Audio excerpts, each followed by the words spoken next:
Lady Catherine Thornwood knew what the Tun called her: frigid, unnatural, the ice spinster of Mayfair. At 28, she had long since stopped attending balls where mothers pulled their daughters away from her as though coldness could spread like fever. She had stopped hoping that someone might see past the careful control she wore like armor. The control had not always been there. Once, at 17, she had been warm. She had laughed easily and believed in love, the way young girls do, with their whole hearts and no protection. Then Lord Ashworth had courted her with pretty words and stolen kisses in dark gardens. He had made her believe she was beautiful, that her shy smiles and gentle nature were treasures. He had proposed on a spring evening that smelled of roses. And then, 3 days before their wedding, she had found him in the library with Miss Eleanor Pembroke. Not merely talking. His hands had been in places that made Catherine's stomach turn even now, 11 years later. Eleanor's dress had been unlaced. They had not even noticed Catherine standing there, frozen, watching her future crumble. The worst part had not been his betrayal. The worst part had been his words when she finally made a sound, a small, wounded noise she could not contain. He had looked at her with contempt, with relief even, and said, "Did you truly believe I could desire you? You are cold as marble, Catherine. A man needs warmth." Eleanor had laughed. That sound still visited Catherine's nightmares. The engagement had ended. Society had blamed her, of course. Whispers followed her everywhere. Too proud, too cold. No wonder he strayed. She had learned then to make the coldness real, to freeze every feeling so deep inside that no one could reach it. If she could not be warm, she would be ice itself, perfect and untouchable and safe. She lived quietly now in her late father's London townhouse, with only her maid Susan and a small staff. Her brother had inherited the estate, and had no use for an unmarried sister who refused every match he arranged. She painted watercolors that no one saw, read books in languages most ladies were not supposed to know, and told herself she was content. She was not content. She was surviving.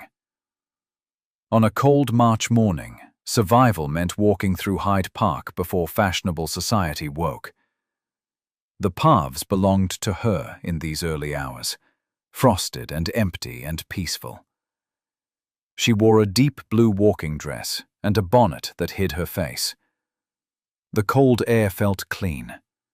She did not expect to see anyone, certainly not a man, standing perfectly still beside the Serpentine, staring at the water as though it held answers to questions. He wore black, expensive and well-tailored, but his dark hair was slightly disheveled as though he had been running his hands through it. Even from a distance, Catherine could see the rigid set of his shoulders, the way he held himself like a man barely containing something that wanted to break free. She knew who he was. Everyone in London knew Nathaniel Blackwood, the Duke of Ashford. They whispered about him too, though their whispers held pity rather than contempt. His wife had died 2 years ago in childbirth, and the baby with her. He had closed his country estate and moved to his London house where he saw no one, accepted no invitations, and walked alone at dawn like a ghost haunting his own life. Catherine should have turned away. She wanted to turn away. But something in the desperate stillness of him made her pause.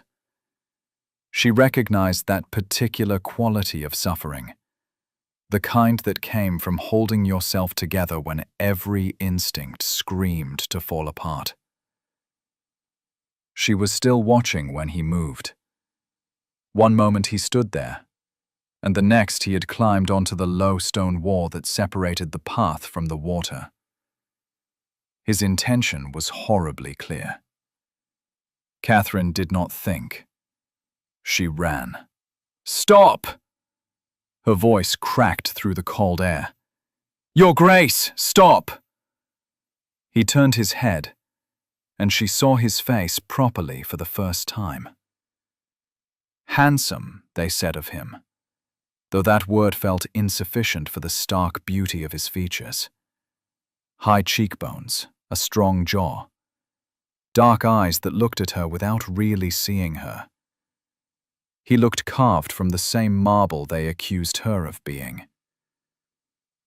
"Go away," he said quietly. His voice was rough, as though he had not used it in days. "No!" Catherine reached the wall, slightly breathless. Up close, she could see he was trembling. His hands were white-knuckled where they gripped his coat. "Please, come down." Why? The question was not hostile, just genuinely curious, as though he could not imagine why she would care. "Because you matter." The words came out fierce and sure, surprising them both. "I do not know you, Your Grace, but I know that someone, somewhere, would be destroyed by this. And I know that pain passes. Even the worst pain eventually passes." Something flickered in his dark eyes. "Does it? Does yours?" The question struck deep. Catherine realized he did recognize her after all. The ice spinster. They were both London's tragic figures, circling each other's misery. "I am still here," she said simply. That must count for something. They stared at each other across that small distance. Catherine could hear her own heartbeat, loud and insistent. She could see the war happening behind his eyes, the terrible pull of the water against whatever thin thread still bound him to life. "Come down," she whispered. "Please, just for today. Tomorrow you can choose again, but not today, not now. Not while I am standing here asking." He made a sound that might have been a laugh or a sob. Then, with excruciating slowness, he stepped back down to the path. The moment his feet touched solid ground, his legs gave out. Catherine caught him without thinking, and suddenly, she was holding a duke who outweighed her by several stone, both of them sinking to the cold ground. He did not weep, but great shudders ran through his whole body, violent and overwhelming. "You're shaking," she whispered. He was. His whole body trembled like a tree in a storm. Catherine held him because there was nothing else to do. This broken, powerful man who had forgotten how to want to live. His face pressed against her neck, and she felt the heat of his breath against her skin. The desperate way he gripped her shoulders as though she was the only thing keeping him tethered to earth. Then he spoke, his voice hoarse and wrecked. "I cannot stop." And he was right. The shaking got worse. His breathing came in ragged gasps. Catherine had never been close to a man like this, had never felt the weight and heat and pure need of another person pressed against her. Her own breathing quickened. Her heart raced for reasons she did not entirely understand. "It's all right," she murmured, though nothing was all right. "I have you." They stayed like that, as the sun rose higher and the cold seeped through her dress. Catherine felt something crack inside her own chest, some long-frozen piece of herself responding to his raw pain. This was not the polite suffering society permitted. This was real and ugly and human, and she found she did not want to look away from it. Finally, the shaking eased. He pulled back, not meeting her eyes. His face was grey. "Forgive me." The words were stiff, formal, the Duke putting his armor back on. "There is nothing to forgive." "I should not have." He stopped, started again. "You should not have seen that." "Perhaps you needed someone to see." Catherine stood, her legs cramped from the cold ground. She brushed frost from her dress with shaking hands. "Perhaps we both need to be seen." He looked at her then, really looked, and Catherine felt the weight of his attention like a physical thing. No one had looked at her with such focus in years. Most people glanced at her and looked away, embarrassed by her existence. "Lady Catherine Thornwood," he said quietly. "The woman they call Ice." "The same they call you a ghost," she replied. "It seems we are both London's fairy tales. Cautionary warnings to others about the dangers of feeling too much." "Or not enough." His mouth twisted. "Do you know why I was standing there? Why I almost—" He could not say the word. "No, but you do not have to tell me." 2 years, he said anyway. 2 years ago today. I stood in the birthing room and watched my wife die. I held my daughter for 17 minutes before she stopped breathing. The doctors said there was nothing to be done. Some babies simply do not have enough life in them. He laughed, bitter and broken. 17 minutes.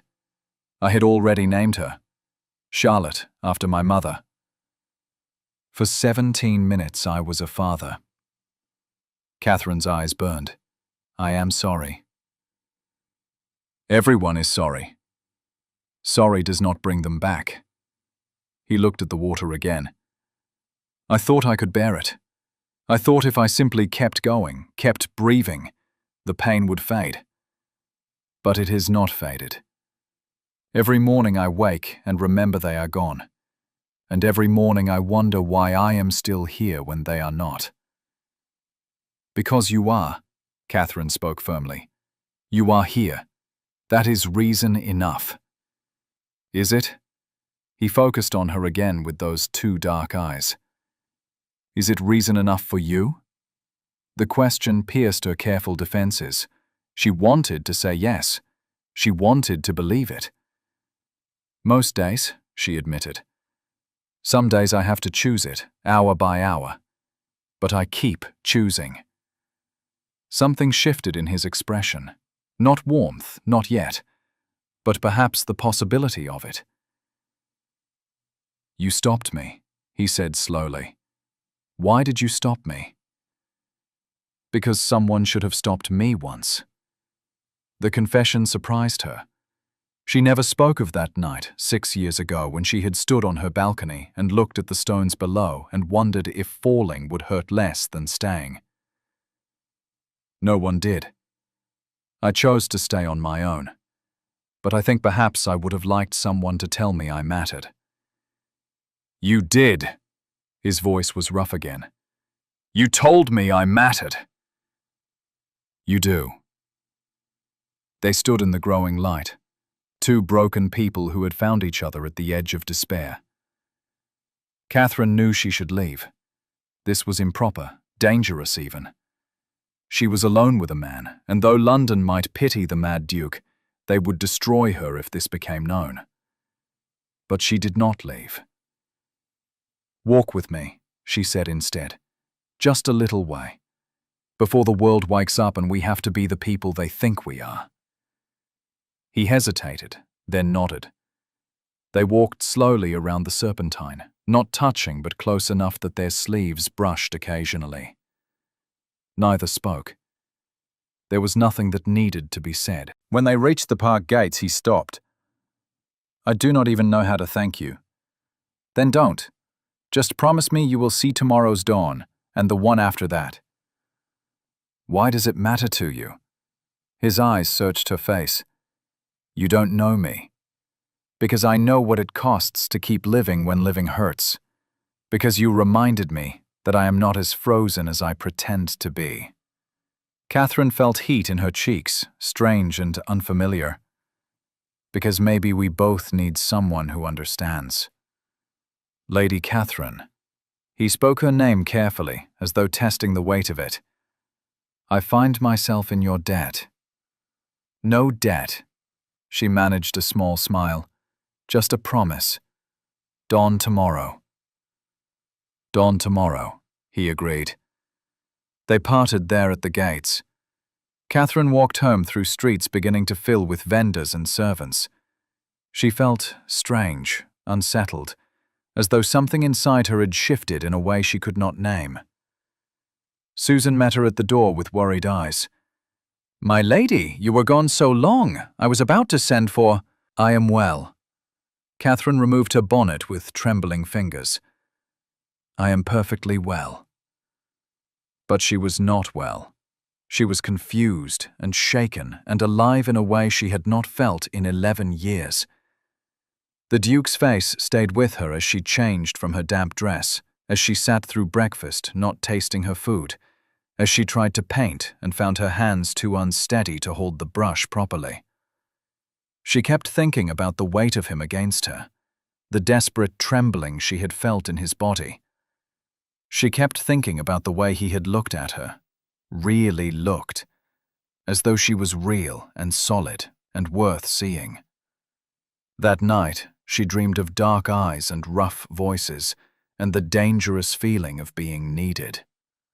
The next morning, she went to the park again. She told herself she was being foolish. He would not come. Why would he come? But her feet carried her to the same path, and her heart beat too fast. And when she saw him standing there beside the Serpentine, standing, not on the wall, but safely beside it, something in her chest loosened. He turned as though he had felt her approach. In the morning light, she could see the shadows under his eyes, the gauntness that grief had carved into his face. He was still the most beautiful man she had ever seen. "You came," he said quietly. "So did you." "I promised." He moved toward her, slow and deliberate. "I have been here since before light, wondering if you would think me mad for hoping you would walk this way." "I would think you human." Catherine clasped her gloved hands together to hide their shaking. "We are both human, Your Grace, no matter what stories they tell." "Nathaniel," his voice dropped lower. "If we are to be fellow survivors, I think we need not stand on ceremony. Call me Nathaniel."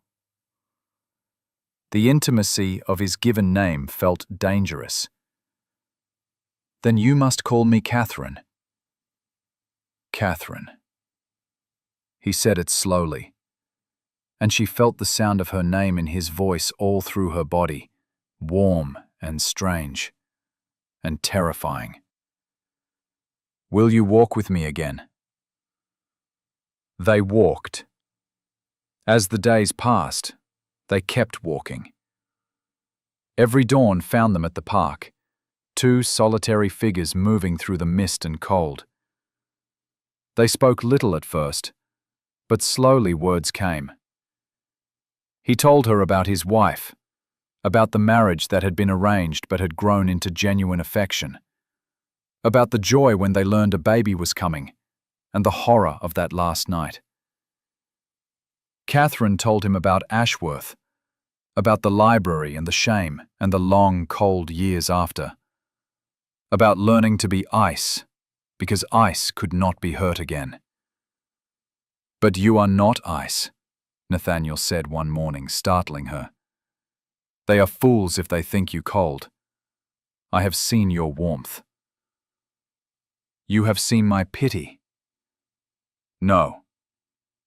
He stopped walking and turned to face her fully. "I have seen your courage. I have seen your compassion. I have seen you save a man's life without hesitation. That is not ice, Catherine. That is fire banked but burning still." His words went through her defenses like a blade through silk. No one had called her courageous. No one had seen fire in her. "You don't know me," she whispered.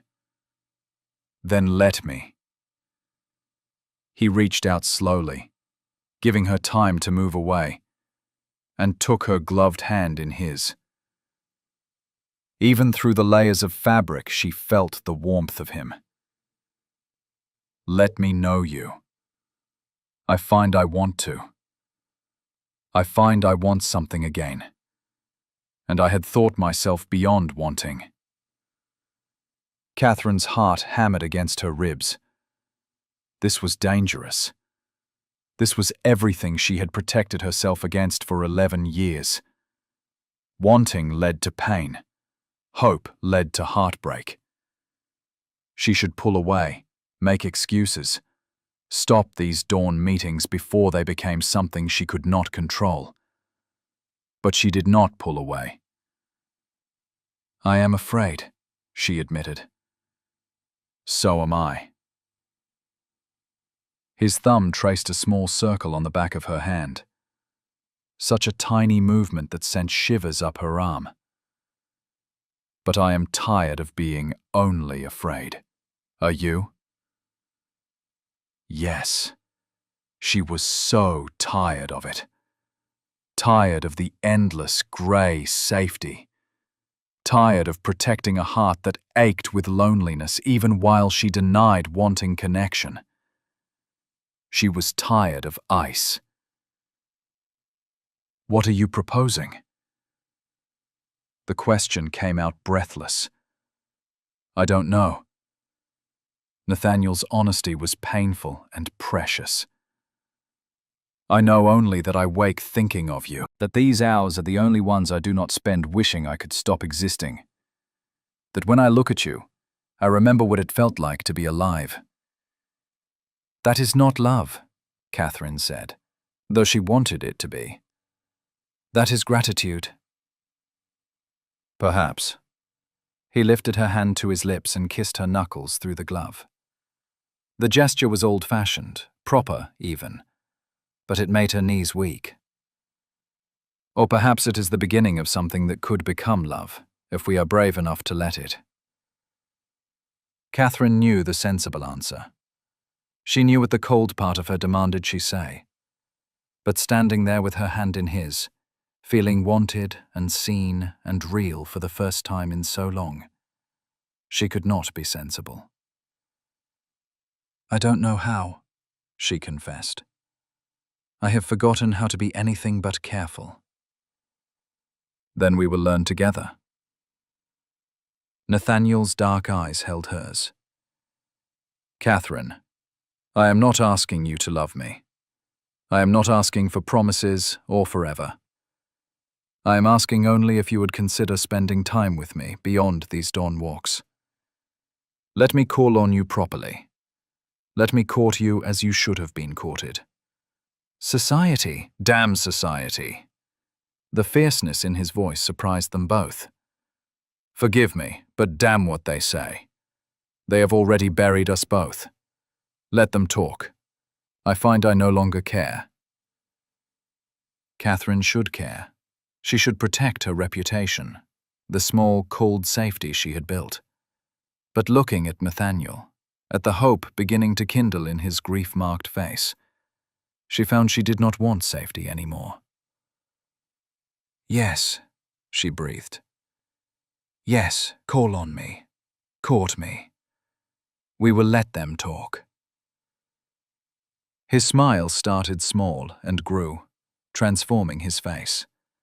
And Catherine saw what he must have looked like before sorrow carved him hollow. He was devastating. "Tomorrow afternoon," he said. "I will come at calling hours, properly announced, with flowers and all the tedious formality society demands." "I will receive you," Catherine promised, and felt her own smile, unfamiliar and wonderful. That afternoon, Catherine stood in her sitting room and realized she did not know how to receive a suitor. 11 years had passed since Ashworth. She had no idea what to wear, how to arrange herself, what to say. Susan found her pulling dresses from her wardrobe in a panic. "My lady, what on earth? The Duke of Ashford is calling tomorrow," Catherine said, hearing the slight hysteria in her voice. "Properly calling. And I look like a governess. All my gowns are grey and brown and—" "Breathable," Susan finished, practical as always, but she was smiling. "My lady, forgive me, but it is good to see you in a state about something. You have been too calm for too long." "This is calm." Catherine gestured at the chaos around her. "This is living." Susan began sorting through the dresses with a critical eye. "And for living, you need color. Not gray, not brown. Something that says you are a woman, not a piece of furniture." They found a dress, finally. A soft rose silk Catherine had never worn because it seemed too hopeful, too young. When she tried it on, she barely recognized herself. The woman in the mirror had color in her cheeks and brightness in her eyes. The woman in the mirror looked like someone worth courting. "There now," Susan said with satisfaction. "That's better. That's the lady I remember from before." Before. Catherine touched her reflection, remembering the girl she had been. Was it possible to reach back across 11 years and reclaim something of her? Or was she someone new entirely, forged by pain into a different shape? She did not know.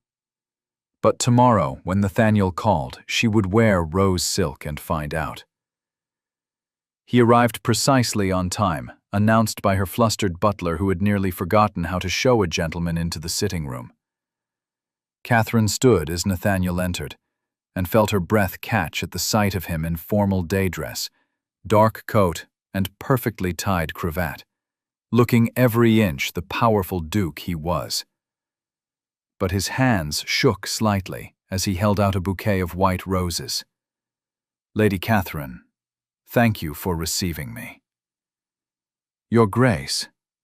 She took the flowers, their formality absurd given the intimacy of their dawn meetings, and yet somehow necessary. This was different. This was real courtship, visible and public and binding. "Please, sit." They sat. They talked. Or tried to. The easy communication of the park deserted them in this proper setting. Catherine poured tea with unsteady hands. Nathaniel accepted a cup and did not drink it. They spoke of weather and London and nothing that mattered. Finally, Nathaniel set his cup down with a sharp click. "This is unbearable." "Yes," Catherine agreed, relieved. "I don't know how to do this." He ran a hand through his hair, destroying its perfect arrangement. "I thought I did once, but that was years ago and I was a different person. Now I simply want to talk to you as we do in the mornings. I want to be honest instead of proper." "Then be honest." "Honestly?" He leaned forward, intensity crackling around him. "Honestly, I am terrified. I am terrified that I am using you as a crutch because I cannot face my grief alone. I am terrified that I am being unfair to you, that I have nothing to offer but brokenness. But I am more terrified of going back to how I was before, when nothing mattered, and every day was simply something to survive." Catherine set down her own cup. "Honestly, I am terrified too. I am terrified of letting myself want something again, of hoping when hope has only ever hurt me. I am terrified you will see all of me and decide they were right, that I am cold and unnatural and not worth wanting. But I am more terrified of living the rest of my life frozen, because I was too afraid to try to thaw." They stared at each other across the tea service. Then Nathaniel laughed, short and surprised. We are a pair, aren't we? Both utterly terrified and doing it anyway. Perhaps that's what courage is, Catherine suggested. Being terrified and doing it anyway. Perhaps. He stood and moved to sit beside her on the settee, close enough that she could feel the warmth of him. Catherine, may I hold your hand? Not through gloves this time. Her pulse jumped. Such a small thing, skin touching skin. And yet it felt momentous. Slowly she removed her gloves. Her hands looked pale and vulnerable. She offered them, and Nathaniel took them in his larger ones, his touch gentle and warm, and absolutely devastating. "You're shaking," he said softly. She was, trembling like a leaf in wind, and she did not know if it was fear or something else, something that felt like fear but was warmer, sweeter, more dangerous. "I cannot help it," she whispered. He raised her hands to his lips and kissed her knuckles, then her wrists where her pulse beat frantically, and then, boldly, her palms. Each touch of his mouth sent fire through her veins. Catherine had never felt anything like it. This hunger, this ache, this desperate want to be closer still. "I am making it worse," Nathaniel murmured against her skin. "Aren't I?" "Yes." The word came out broken. "Don't stop." He looked at her then, and she saw her own want reflected in his dark eyes. "Catherine, I should not. I know what you should not." She felt brave suddenly, reckless. "I have spent 11 years doing what I should. Right now, I want what I should not. I want you to keep touching me. I want to know what it feels like to be wanted by someone I want in return." "You want me?" He sounded amazed, as though the possibility had not occurred to him. "I think perhaps I have wanted you since I saw you on that wall. I think perhaps I saved you because something in me recognized something in you. And I was not ready to let that thing die." Catherine moved closer, drawn by a force she did not understand and did not question. "Is that mad?" "If it is, then we are both mad." Nathaniel released her hands only to frame her face with his palms, his touch reverent and shaking. "Catherine, I am going to kiss you." "If that is not what you want, tell me now." But she could not tell him that because it was a lie. She wanted his kiss more than she wanted her next breath. She tilted her face up in answer, permission and invitation. He kissed her carefully at first, soft and questioning, giving her time to retreat. But Catherine did not want careful. She pressed closer, her hands fisting in his coat, and kissed him back with all the hunger of 11 years of denying herself anything that felt good. Nathaniel made a sound low in his throat and deepened the kiss, one hand sliding into her hair, scattering pins. His mouth was hot and insistent, and Catherine felt herself melting, burning, transforming into someone she did not recognize. This was not ice. This was fire, pure and consuming. When they finally broke apart, both breathing hard, Nathaniel pressed his forehead to hers. "My God," he whispered. "Catherine, you are—" "What?" She needed to hear it. "What am I?" "Everything." His voice shook. "You are everything I thought I would never feel again." She kissed him again for that, slower this time, learning the shape and taste of him. His arms came around her, and she felt safe and dangerous all at once, protected and utterly exposed. "Stay," she heard herself say. "Stay for dinner. Stay longer. I don't want you to leave." Your reputation, I don't care. And she found that she truly did not. What was reputation against this feeling? What did society's judgment matter compared to the warmth blooming in her chest? He stayed. They ate dinner in her small dining room, and then sat before the fire in the drawing room as evening deepened. They talked of everything and nothing. He told her about his childhood, about the pressure of being the heir, about learning to be a duke before he had learned to be a man.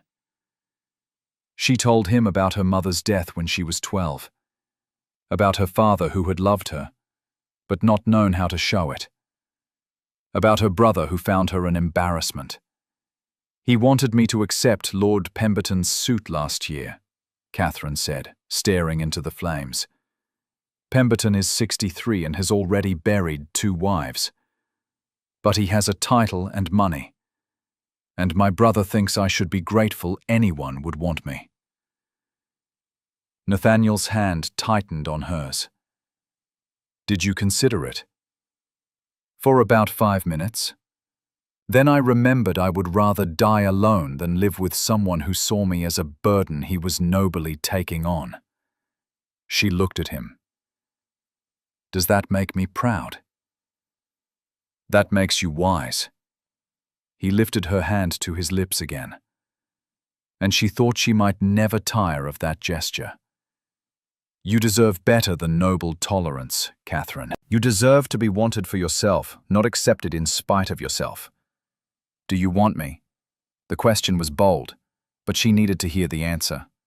Truly, or am I simply convenient because I found you at your lowest moment? I have been asking myself the same question, he admitted, trying to be honest about my motives, and here is what I know. Yes, you found me at my lowest. Yes, you gave me a reason to keep breathing when I had forgotten why I should. But Catherine, that first day is not why I kept coming back. I kept coming back because talking to you makes me feel human again. I kept coming back because you understand grief without trying to fix it. I kept coming back because when I look at you, I see strength and courage and stubborn hope that refuses to be extinguished. He turned her face to his.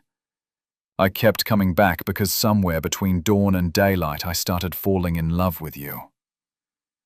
Catherine's breath stopped. You cannot mean that. Why not?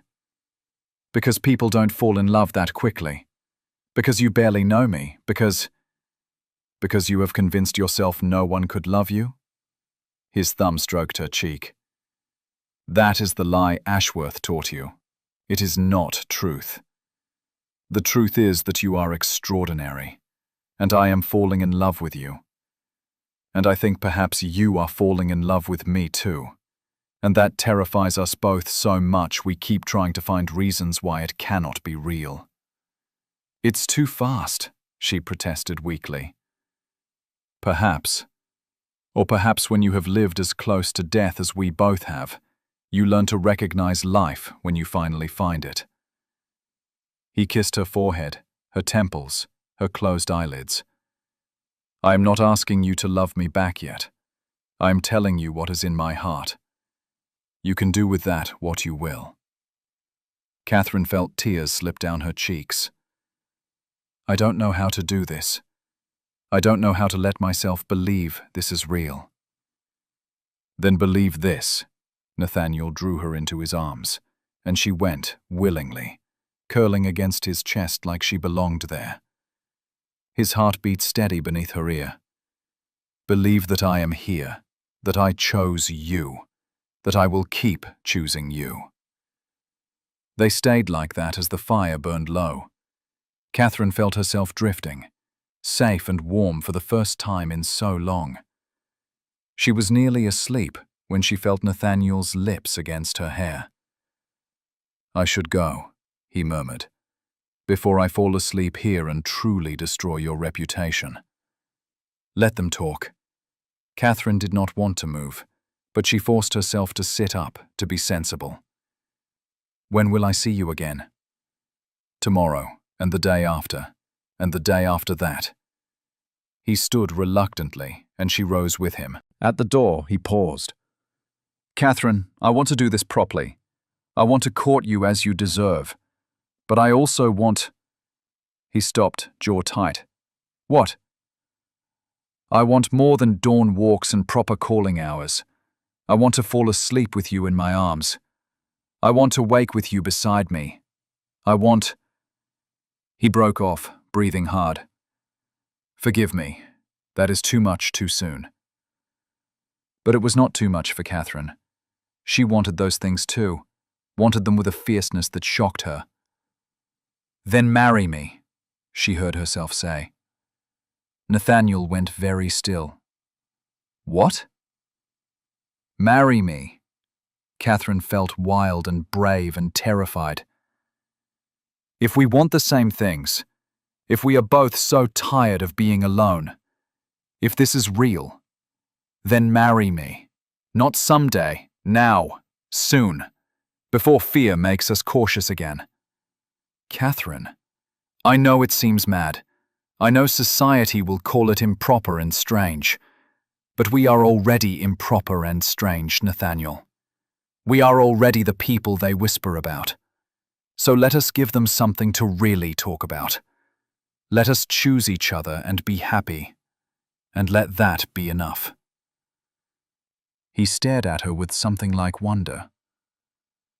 "You would truly marry me, knowing I am still half broken, knowing I might wake some mornings and not want to live?" "Yes." She took his hands. "And you would marry me, knowing I am cold sometimes, and careful, and might pull away when I am frightened?" "Yes." He laughed suddenly, bright and almost young. "God help us both, yes. Yes, Catherine. I will marry you. I will marry you tomorrow if you will have me." "Tomorrow is too soon even for us," she said, but she was laughing too, giddy and breathless. "But soon, very soon, before I lose my courage. Before we both do." He kissed her then, deep and thorough and claiming, and Catherine kissed him back the same way. This was her choice, her risk, her leap into the unknown. When he finally left, Catherine stood at her window and watched him walk into the night. Her lips felt swollen from his kisses. Her body hummed with unfamiliar energy. She felt alive and awake, and absolutely terrified. "What have I done?" she whispered to the empty room. But she knew what she had done. She had chosen hope over fear. She had chosen to believe that she deserved love. She had chosen life. The next 3 weeks passed in a blur of scandalous speed. Nathaniel obtained a special license. Catherine ignored her brother's outraged letters demanding she reconsider this hasty match with a grief-mad duke. Society buzzed with speculation about the ice spinster finally snaring a husband, about the Duke of Ashford's obvious desperation. Catherine found she did not care. She was too busy falling more deeply in love with the man who came to her house every day, who brought her books he thought she would like, who listened when she talked about painting and history and dreams she had forgotten she had. She was too busy learning his body through heated kisses that left them both shaking, learning his moods and fears, and the particular way his eyes went soft when he looked at her. They married on a rainy April morning in a small church with only Susan and Nathaniel's solicitor as witnesses. Catherine wore a simple cream dress. Nathaniel wore black still, but his eyes held life again. When he spoke his vows, his voice was steady and sure. When she spoke hers, she meant every word. The wedding breakfast was at his London house, which would now be her house too. Catherine felt strange walking into the grand entrance hall as a duchess, as someone's wife. Everything felt too big, too formal, too unlike the quiet life she had lived. "It will feel like home soon," Nathaniel said, watching her face. "Or we can go to the country house if you prefer. Or we can buy something entirely new, just ours. Whatever you need." "I just need you." Catherine took his hand. "Everything else will sort itself." He led her upstairs to the ducal chambers, a suite of rooms she would now share with him. The bedroom was massive, dominated by an enormous bed that made Catherine's stomach flutter nervously. "Are you frightened?" Nathaniel asked quietly. "Yes." "No point in lying." "But not of you. Of disappointing you, of being cold." "Catherine." He turned her to face him, his hands gentle on her shoulders. "You could never disappoint me, and you are not cold. I have felt your warmth, your passion. I know what burns beneath your careful control." "But I don't know what to do," she confessed, miserable. "I have never. No one has ever." "I know." He kissed her softly. "And I am honored to be your first. Your only, if I have any say in it. We will go slowly. We will learn each other. There is no rush, no expectation. This is just us, Catherine. Just you and me, and this life we have chosen." She relaxed slightly. "You are patient." "I am motivated to make this good for you." His smile was crooked and dear. "Very motivated." He undressed her carefully, reverently, removing each layer of clothing with shaking hands that told her he was as nervous as she was. When she stood before him in only her shift, she fought the urge to cover herself. His eyes on her felt like a physical touch, hot and thorough. "You are so beautiful," he said hoarsely. "Catherine, you steal my breath." "I am not." "You are." He cupped her face. "You are beautiful and brave and mine. Say you are mine." "I am yours." The words felt like surrender and victory all at once. "And you are mine. Always." He kissed her until she stopped thinking, until nothing existed but his mouth and his hands and the growing ache inside her. When he finally laid her on the bed and covered her body with his, Catherine felt like she was burning alive. What happened next was awkward and strange and occasionally uncomfortable, but it was also intimate and tender and ultimately transcendent. Nathaniel touched her like she was precious. He whispered her name like a prayer, and when she gasped and shook apart in his arms, he held her through it, murmuring praise and love and promises. After, they lay tangled together, both breathing hard. Catherine felt tears on her cheeks and could not say why she was crying. "Did I hurt you?" Nathaniel sounded worried. "No." She turned to face him, this man who was now her husband, her love, her future. "You made me feel. For 11 years I have been numb, and you made me feel everything. It is overwhelming." "Good overwhelming or terrible overwhelming?" "Good." She kissed him. "Definitely good. Nathaniel, She stopped, suddenly shy. "Say it," he urged. "Whatever it is, say it." "I love you." The words came out in a rush. "I was afraid to say it before, afraid it was too soon or too much. But I love you. Completely, terrifyingly. I love you." His smile was brilliant and beautiful and worth every risk she had taken. "I love you too." My brave, fierce, wonderful Catherine, I love you. They made love again, slower this time, learning what pleased and what made the other gasp. Catherine discovered she was not cold at all, that years of frozenness had been armor, not nature. With Nathaniel, she was fire itself.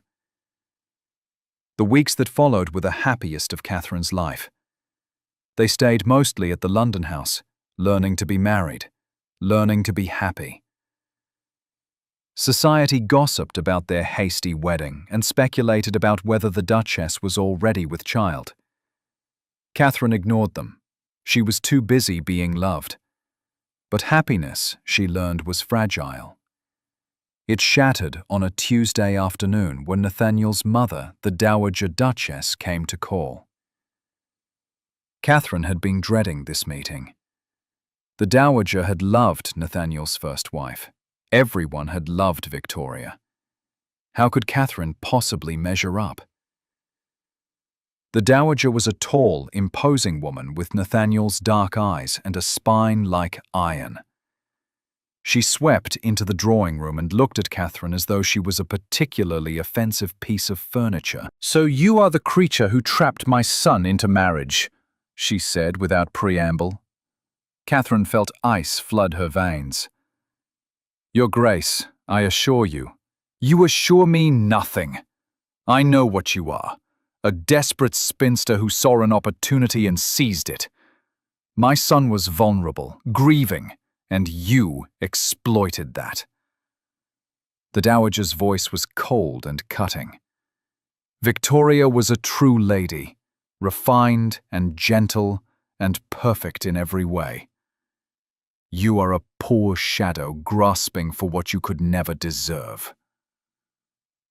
Each word was a blade. Catherine felt herself shrinking, felt the old voices rising. Unwanted, unworthy, cold. "That is enough."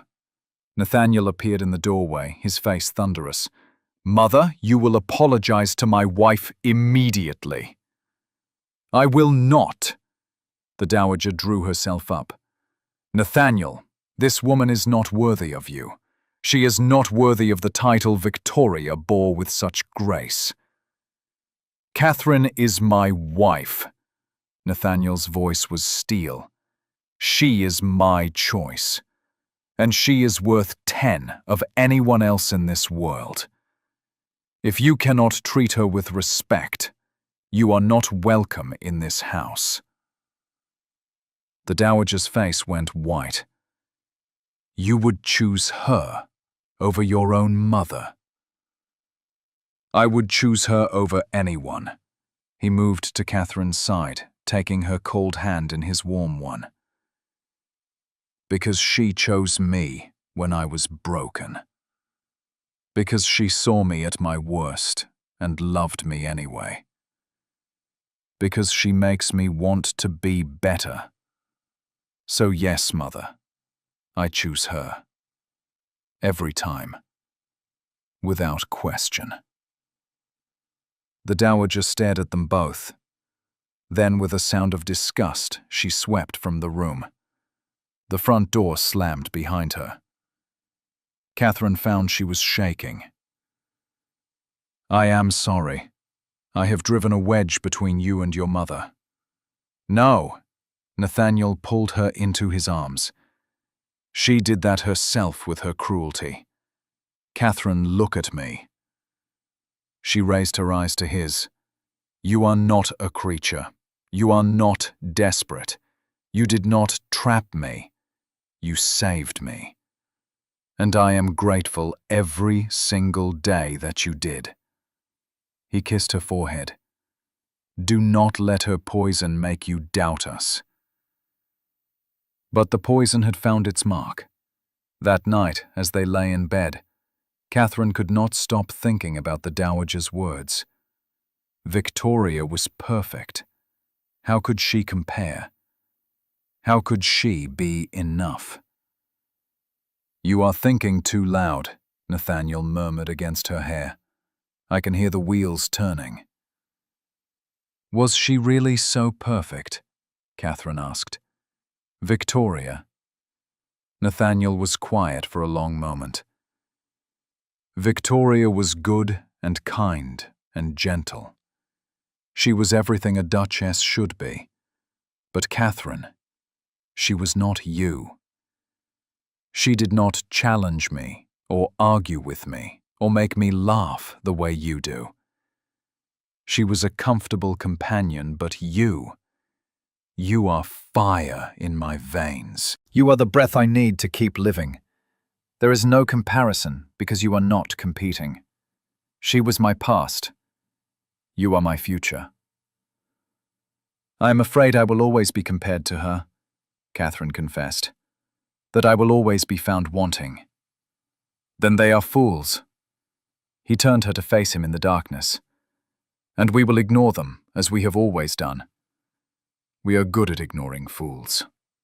She wanted to believe him. She tried to believe him. But doubt was an insidious thing. Over the next weeks, the doubt grew. Society made certain of it.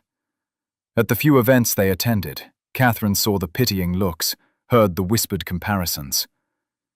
Victoria would never have worn that color. Victoria was so graceful, so refined. The new Duchess is rather common, don't you think?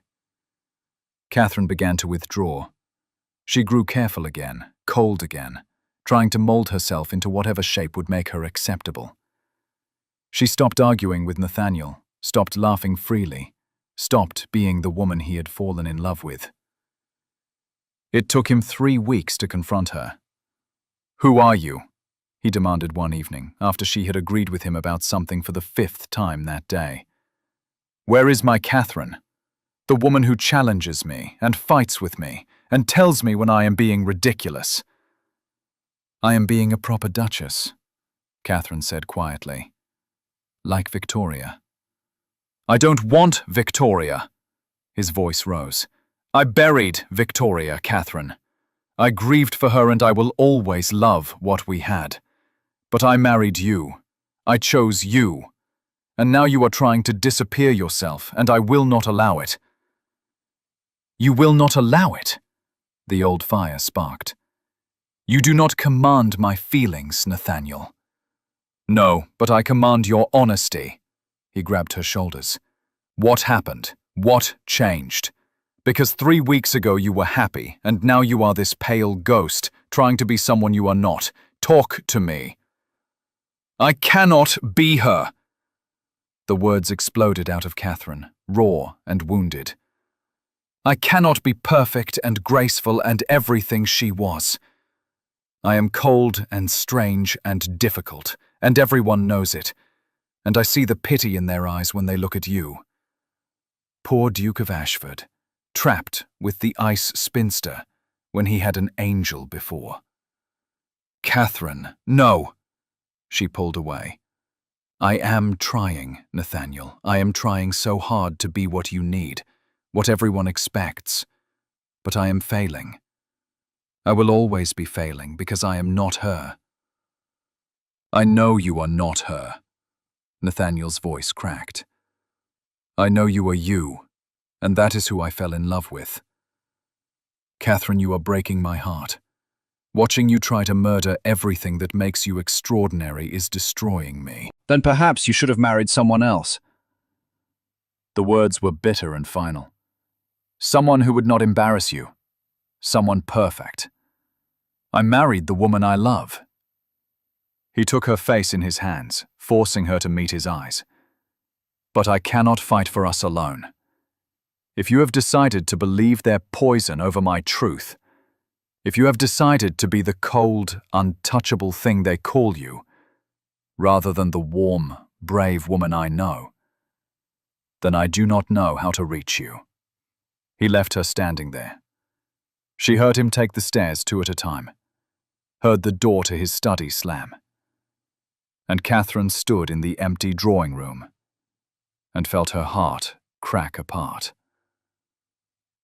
This was what she had always known would happen. This was why she had stayed frozen for 11 years. Love led to pain. Hope led to heartbreak. She had been a fool to believe otherwise. Over the next 2 days, they barely spoke. Nathaniel threw himself into estate business. Catherine sat in her rooms and stared at nothing. She felt hollowed out, empty, lost. On the 3rd day, Susan found her crying silently by the window. "My lady, this cannot continue." Susan's voice was uncharacteristically sharp. "You are destroying yourself and your marriage." "I am protecting us both," Catherine said dully. "Better to end it now, before he realizes what a mistake he made." "A mistake?" Susan grabbed her shoulders and shook her. "My lady, that man loves you. I see it in his eyes every time he looks at you. He defends you to his mother, to society, to everyone. And you are throwing it away because you are afraid." "Of course I am afraid." Catherine's voice broke. "I am terrified, Susan. Terrified that I am not enough, that I will never be enough. That one day he will wake up and see me clearly and regret everything." "And what if he does not?" Susan's eyes were fierce. "What if he wakes every day and chooses you again? What if the only person who thinks you are not enough is you? Will you throw away happiness because you are too afraid to believe you deserve it?" The words hit like cold water. Catherine stared at her maid, at the woman who had been with her through everything. "I don't know how to stop being afraid," she whispered. "You do it anyway." Susan squeezed her hands. "You be afraid and brave at the same time. You did it once when you married him. Do it again now. Fight for your marriage, my lady. Fight for your happiness. Fight for him." Catherine thought of Nathaniel standing by the Serpentine, shaking and lost. She thought of his eyes when he said he was falling in love with her. She thought of his arms around her, his whispered promises, his fierce defense of her worth. She thought of the woman she had become in his love, brave and warm and alive. Did she really want to return to being ice? No. God help her, no. Catherine stood, her decision made. She did not know if it was too late. She did not know if she had broken something beyond repair. But she knew she had to try. She found him in his study, staring at papers he was not reading. He looked up when she entered, and the pain in his eyes nearly undid her. "Nathaniel." Her voice shook. "I am sorry. I am so sorry." He said nothing, just watched her with those dark eyes. "I was afraid," she continued, moving closer. "I am still afraid. Afraid that I am not enough, that I will fail you, that I will disappoint you. But I realize now that fear has been controlling me since I was 17. It has stolen 11 years of my life. I do not want to give it the rest." She knelt before him, taking his hands. "I love you. I love you more than I am afraid, and I want to choose us. I want to be brave enough to believe I deserve this, deserve you. Please, Nathaniel, please forgive me. Give me another chance to be the woman you fell in love with." He stared at her for a long moment. Then, slowly, he pulled her up and into his arms. "You are the woman I fell in love with," he said roughly. "Even when you are afraid and trying to push me away. Even when you are being stubborn and difficult. You are always her, Catherine. Always the one I choose." She sobbed against his chest, relief and love overwhelming her. I am so sorry. I will do better. I will be braver. We will both be braver. He tilted her face up. We will be brave together. When you are afraid, tell me. When I am drowning in grief, pull me back. We are partners, Catherine. We do not have to be perfect. We just have to be honest. I can do honest. She managed a watery smile. I am honestly terrified, and honestly in love with you, and honestly sorry I nearly destroyed us. You did not destroy anything. He kissed her, deep and claiming. We are stronger than fear. We are stronger than society. We are going to be fine. And they were. Not immediately perfect, but fine. Better than fine. They learned to talk when doubt crept in, to reassure when old wounds ached, to choose each other again and again. Catherine stopped trying to be Victoria and embraced being herself. Nathaniel stopped trying to protect her from the world and started facing it with her as a united force. Society eventually grew bored with gossiping about them. The Dowager never apologized, but she did grudgingly acknowledge Catherine at family gatherings. Catherine's brother stopped writing angry letters when he realized she was genuinely happy. A year after their hasty wedding, Catherine stood in the garden of their country estate and looked at the roses blooming everywhere. White roses, like the ones Nathaniel had brought that first day. She touched her stomach, feeling the slight swell there, the new life growing. She heard footsteps and turned to see Nathaniel approaching. Still beautiful, still sometimes haunted, but healing. They were both healing. You look happy, he said, pulling her into his arms. I am happy. Catherine rested her head on his chest. Terrified about becoming a mother, but happy. We will be terrified together. He placed his hand over hers on her stomach. This child will be so loved, Catherine. So fiercely, impossibly loved. Like their parents. She looked up at him. Thank you for choosing me, for seeing me, for loving me when I had forgotten how to love myself. Thank you for saving me. He kissed her temple. For refusing to let me give up. For being brave enough to stop a broken man from doing something terrible. We saved each other, Catherine said softly. That is what love does. They stood in the garden as the sun set. Two people who had been broken and lost, and had found each other at the edge of despair.